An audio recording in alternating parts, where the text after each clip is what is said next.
എപ്പോഴും chicken മന്തിയിൽ try ചെയ്യുന്നതിനോർത്ത് ഒരു variety പിടിക്കാനായിട്ട് ബീഫ് മന്തി തപ്പി നമ്മൾ ചങ്ങനാശ്ശേരിക്കപ്പുറമുള്ള കുരിശുമൂടിനടുത്തുള്ള ഒരു കടയിലാണ് പോയി ചെന്ന് കയറിയത്. ഒരു ഫുഡ് ബ്ലോഗൊക്കെ കണ്ടിട്ട് നമ്മൾ പോയി കയറിയതാണ്. എന്താ പറയുക, ഭയങ്കര എക്സൈറ്റ്മെൻറ്റോട് കൂടിയിട്ട് നമ്മൾ ആദ്യമായിട്ടൊരു കാര്യം കഴിക്കാൻ പോയിരിക്കുമല്ലേ. അപ്പോൾ അതിൻ്റെ ഒരു ഇതിലിങ്ങനെ നമ്മൾ വെയിറ്റ് ചെയ്തിരിക്കുമായിരുന്നു. പക്ഷെ സാധനം വന്നു, കഴിച്ചു തുടങ്ങിയപ്പോൾ സത്യം പറയട്ടെ, കയ്യിൽ കാശും പോയി.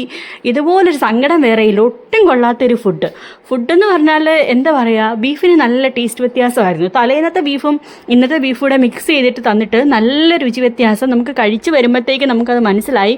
ഭയങ്കരമായിട്ട് സങ്കടം തോന്നിയൊരു നിമിഷമായിരുന്നു കേട്ടോ. എന്താ പറയുക, കയ്യിലെ പൈസയും പോയി, ആദ്യമായിട്ട് പോയി നമ്മൾ ആഗ്രഹിച്ചൊരു ബീഫ് മന്തി വാങ്ങിച്ചിട്ട് ഇങ്ങനെ മനുഷ്യരെ പറ്റിക്കരുത്. ഈ ഫുഡ് ബ്ലോഗൊക്കെ ചെയ്യുന്നവരോട് എനിക്കൊരു അഭ്യർത്ഥനയുണ്ട് കേട്ടോ. നിങ്ങൾ ജെനുവിനായിട്ടുള്ള റിവ്യൂ പറയൂ, അല്ലാതെ പോയി അപ്പോഴത്തെ ഒരിത് പറയാതെ നിങ്ങൾ ജെനുവിനായിട്ട് പറഞ്ഞു കഴിഞ്ഞാൽ ഇത്രയും വലിയൊരു അബദ്ധം പറ്റത്തില്ലായിരുന്നു. ഭയങ്കര സങ്കടം തോന്നി കേട്ടോ. അപ്പോൾ അത്രയേ ഉള്ളൂ. ടാറ്റാ.